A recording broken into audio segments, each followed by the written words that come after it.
Hello everyone, I hope you're doing well. Now today I thought, I'm a bit late to the party, but I thought that I'd better do an analysis of the new Breath of the Wild sequel trailer. I have seen this trailer just too many times to count, but I haven't talked about it with you guys apart from my initial reaction. I have exams on at the moment, so I don't have time to do a full scripted video and then go down and edit it individually, but I do have time to do the next best thing, which is to go through the trailer bit by bit, pause it, and discuss with you what I think about certain elements. Now, I know everyone has done this, however, look, I might think of something that someone else hasn't thought of. Unlikely, I know, but hey, if it sounds like something you might be interested in, then stick around. Let's see what we have here.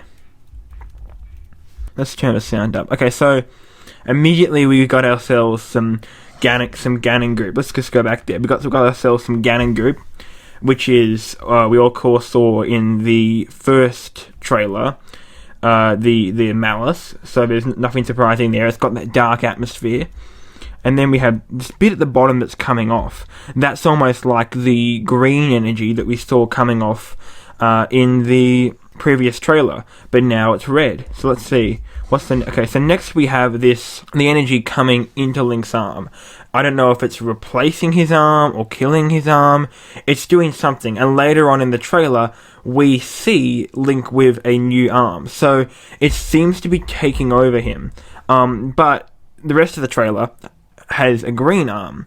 So I'm suspecting that the green energy does take over, and it actually helps Link. But at this moment, we do see that the Ganon's demise as Malice is doing something not great to our poor little lad here. We've got another shot of that same darkness, but it's getting larger, it's enveloping the screen. Oh, and then we have Ganondorf, or what we think Ganondorf. He looks kind of like a Red-Ed. It's a Red-Ed Ganondorf, but judging from the previous trailer and the mask on the top of his head, it definitely looks like our friend Ganondorf's corpse, which is very interesting indeed. He's holding up the sun kind of thing, having a large pose, and we get that same shot again with the malice. What else are we going to get here? We've got some music, some somber music, and Zelda. Now we see Zelda falling. In the previous trailer, we saw both Link and Zelda falling. We're not sure what exactly happens, but the result of all that, likely, is that Zelda falls down this poor little hole, which is not that great. You know what I'm going to do? I'm going to turn the resolution up for you guys, but Zelda falls down the hole. Is she dead? Is she gonna die? I don't think she's dead, but I do think that this means that she will be out of the picture for a majority of the game. It might be a Link to the Past situation where she gets kidnapped or something like that. So let's see. She's fallen, and then we have this black screen. Now, for the trailer so far, it's just been dark. Like the first trailer we saw for this sequel, it's just dark, very Majora's Mask vibes. And if you've seen the trailer, you know what happens next. We have a bit of light come through, some absolutely stunning music. It's so bombastic. And we get this absolutely beautiful Skyward Sword-like shot of Link just falling through the sky. Now, if you look at him here, we're actually not sure if this is Link or Zelda. We think it's Link, because you do have on his arm, you have his arm's a bit messed up there. But the hair is free-flowing, so obviously if it is Link, his ponytail's gone. There's also the fact that he seems to have half of his chest showing. So it's most likely Link, but we're not 100% sure yet. But he does look like the hero from the tapestry 10,000 years ago. So this is going to bring up some theories. Is this game set in the past? Or at least half of it is. Because Zelda games like to have two realms, two universes almost. The Dark World or Hyrule, or the past and the present in Ocarina of Time. So does this game take us back to 10,000 years ago when there were clouds in the sky? Or does it just make Hyrule from Breath of the Wild rise up, like we see with the castle at the end of this trailer and at the end of the previous trailer. Is just bits of Hyrule rising into the sky, or were you going back in time to a time where Skyloft was expanded, like in Skyward Sword? Because that's very cool. But we see Link fall. We see some islands over here. And again, it all looks very, very graphically pleasing. The camera pans, and the music just swells, and you can see the sun. This looks beautiful. This looks like a bit of a step up from the first game. And of course, the first game was developed for the Wii U, where this game seems to be, and then it was ported to Switch. This game was developed from a Switch in mind. It probably uses assets from the first game, I'm guessing. But they have spent a long time on it, so who knows? And we have this other shot, which again shows us Link in the clouds. He has a new paraglider, and this bow and sword and shield, which again they all look old-fashioned. They all look kind of archaic, which is just very interesting to me. Regardless, let's just continue on with the trailer. Again, we pan again, and look at these islands. They do look a bit uninhabited though, which I'm worried about, but they look massive. And look, if there are just all of these islands to explore, that's incredible, in combination with normal Hyrule. And there was a horse in the first game. Maybe we're going to get Lothwings back. It's not, maybe it's not likely, because you don't want to just make exploration so easy. But if you got a horse, you could just ride around Hyrule and skip lots of areas. Maybe you can do the same with a Lothwing. But anyway, let's continue on with the trailer. And this is my favourite shot, because instead of just seeing Link go across the clouds by flying, he is running through one of the islands. And man, it just looks so graphically impressive. It has that Breath of the Wild feeling from the first trailers, that sense of exploration, of discovery. It has that, but now on a much more grand and more of a adventure scale than the loneliness that we saw in the first game. Now, if that makes sense. Oh, let's go back a bit, because for a second we saw this little fella here. This guy, I'm not sure if he's a good guy or a bad guy, or if he's a he or a she or an it, but he looks like it. Let's do it. We'll do they. They look like some sort of Sheikah technology, or maybe not even Sheikah, maybe it's Zonai. Zonai were this ancient civilization that existed prior to Breath of the Wild. Maybe the Zonai were in the clouds. Maybe they are the descendants of the people from Skyloft. I'm not sure, just spitting theories here. Or speculation, really. I don't have much to back it up. But this technology doesn't look Sheikah-esque. It looks different. It looks green. Zonai is generally associated with the colour green. So maybe some friendly Zonai tech to help you out. Now we have here confirmation that we will be going back to the same Breath of the Wild Hyrule. The exact same Hyrule from the first game. Not sure what's changed. Doesn't look like there's a whole lot of change from this shot here, except for the fact that we do have bokoblins here with horns. That was different from the first game. And I saw this on Instagram, but Hyrule Castle here, not Hyrule Castle, sorry, Death Mountain, doesn't have lava coming out of it. So maybe something happens and you'll be able to explore it in this game, which would be very cool. I do hope that Hyrule is not exactly the same as Breath of the Wild, that they do add some things to make it feel really different, or that will be disappointing. But look, we only see a tiny snapshot of Hyrule at the moment, and so there could be a lot different. Plus we have the sky, and this game is taking them so long to develop, longer than any of us anticipated for just a direct sequel, that I'm sure there are lots of surprises to be had. But if we move the camera, we can see that this is actually a stone talus. This is such an ingenious idea.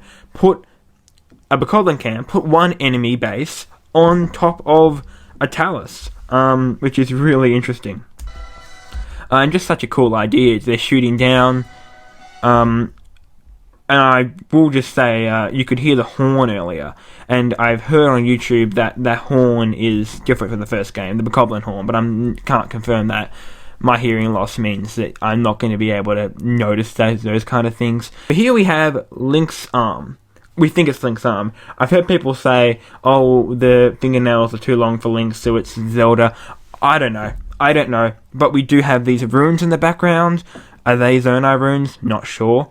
They don't look like Gerudo runes, though. They might be. Actually, you know what? They might be Gerudo runes. If any of you guys know, let me know in the comments down below, because I don't know things to that minute detail. But this arm does look very technological. And, yeah, it's interesting. And because in the next shot, I believe, we see Link with his arm, then use this Sheikah power, so it looks like in Breath of the Wild 2, the Sheikah power is going to be not with a Sheikah slate, but with an arm, to actually, it seems like he's using stasis against this here, but instead of using stasis, he seems to make it go black and white, and then reverse time to make this particular object shoot back into the enemies, which is such a cool concept. And then here, we have him using the arm in combination with a shield to actually shoot fire. But let me go back slightly. In this shot here, we can see, again, Death Mountain doesn't have lava on it. This might be on the outskirts, but it seems like Death Mountain may be more accessible now. He does have a horn, so that's what they've added. Not sure quite why, but that's what they've done. And the giant worm monster here and some sort of altar here. Link looks to be in some sort of cave, which, if you know the first game, there is only one cave that I can think of you can actually explore. So this is promising. It does look like a cave, and that makes me very excited if we're going to have caves in Breath of the Wild 2 and more exploration. And there's a giant worm. This is a new mob here, a new enemy to fight, which is really cool. It's kind of like the giant worms in Jabby Jabby's belly in Ocarina of Time. It's what it reminds me of. And here we have some sort of reverse Sheikah droplet like we saw in the first game, but instead of falling down, it's falling up, coming from a certain area in this little puddle. And it shoots out and seems that Link can sort of go into it, kind of like he could in the first game when it came to teleportation. Use this technology to become that droplet, then shoot into the air and go through ceilings, or I'm guessing walls, but maybe just ceilings. It's very cool. We have more clouds in the background, and we have another of that potentially Zonai or whatever it is technology. Now, as Link pops out here from this new type of technology, we see him. I also think his braid is there now. I might be wrong about that. Let me just go and see if any of these have him with his ponytail.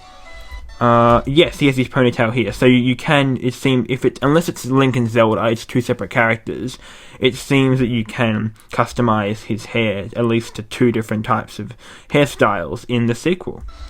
But you have more islands there, as we saw, and up that's the Thunder Plateau. So you're directly above areas from the first game, which is such an interesting idea. But look at all these islands here. Look at all these islands above areas from the first game. And I don't know about you guys, but I can't see any Sheikah shrines down there. And I couldn't see any Sheikah shrines in the first trailer when it zoomed out over Hyrule when the castle was rising. So the shrines aren't there anymore. What happened? We do have this temple here, though, which might replace the shrines. I'm not sure. But next we cut, I believe that's all we can see here. Let me just have a look. Yeah, just a pretty standard, beautiful shot. But then if we cut here, we have Hyrule Castle, as we know and love it. Looking a bit dark, though. Not looking too happy. It's collapsing. This energy is coming from beneath. And let's just let that go. Something falls. And we have Hyrule as we know it, but now with the castle risen out of the ground and Malice just seeping from it, kind of like in the first game, and instead of around the castle coming from below. I think the theory that we had, that Link and Zelda were underneath Hyrule Castle, is probably correct. That's when they revitalize Ganon's corpse by accident, or whatever happens there. Yeah, and you have Zelda's Lullaby in a very somber state here. And it actually seems that all around Hyrule there is maybe this is just fog, but there does seem to be almost like steam, like the entire country is burning from underneath. I'm probably just adding things there, but I don't remember there being this much smoke or just low-hanging clouds mist in the first game. But Zelda's Lullaby, the castle. This would be a perfect time to drop the title, but I heard that there are rumours that Nintendo thinks that the title will spoil the game. It might be about time, and the reveal that it will be next year. All in all, they do say it's a teaser, and I like that. This trailer wasn't absolutely massive. It didn't reveal, let's just cancel that. It didn't reveal absolutely everything or give us lots. We're still pretty much in the dark. But basically what it's done is reveal to us we're going to explore the same Hyrule, but with areas in the sky. I'm not sure if that debunks our theory that it's going to be travelling in time, with the fact that we do see Breath of the Wild's Hyrule and clouds in the sky just above it. I don't think they'll be travelling in time, but there definitely could be time aspects where the spirit of the hero from 10,000 years ago goes into Link, and then Link gets that costume, and maybe Link has to collect... I saw this on YouTube too, I forgot who said it, but has to collect the memories of that ancient hero, which would be a really cool idea, but it's not actually set in the past, which would be similar to the first game where you had to collect the memories and discover what happened in the past 100 years ago, 100 years ago, but you didn't actually go back in time. So I think that might be where we're heading, but honestly, exploring the sky looks so cool, and I have very high hopes for this game. I have very high hopes, and it looks absolutely marvellous. If there was anything I missed, make sure to let me know down in the comments, and we can have a discussion, especially when it came to those areas of the videos like the runes where I wasn't quite sure what they were. Definitely, I hope you guys have a absolutely terrific day. I hope you enjoyed the video. My name is Jasper, and I will see you guys later.